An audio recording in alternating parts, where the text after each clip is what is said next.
Hello, my name is Rich Howard, owner of Architectural Builder Supply.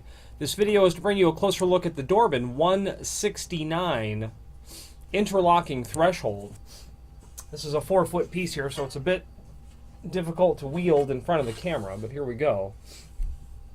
So that's the profile of the 169. As you can see, it's a very wide interlocking style threshold.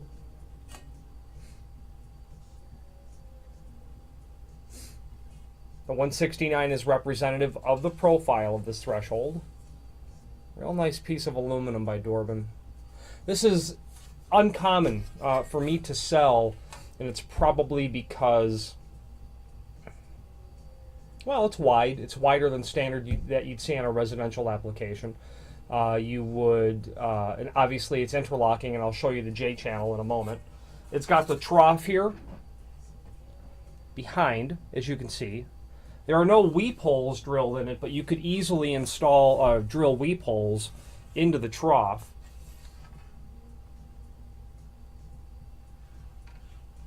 Weep holes would be a provision drilled inside of the trough to allow any sort of water that might collect to come down under the threshold. And then if you were to install a pan, which would be available for the 169, you could also install the aluminum pan underneath, which helps water run.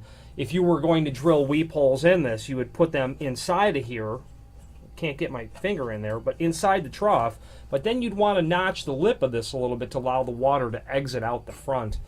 However, it being a interlocking threshold, the possibility of water getting in when the door is closed is pretty small.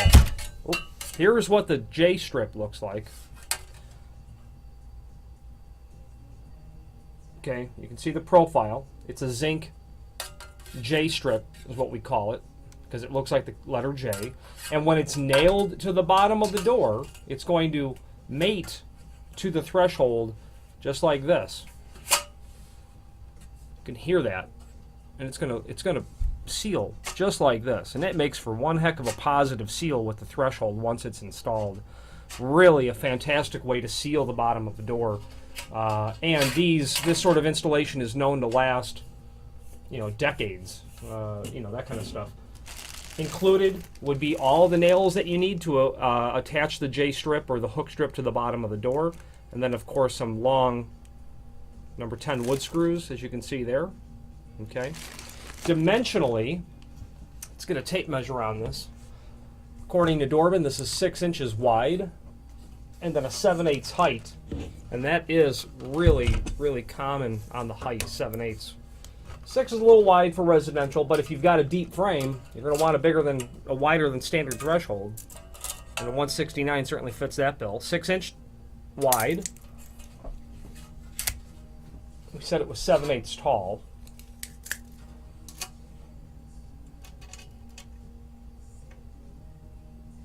You can see it's 7/8 overall height.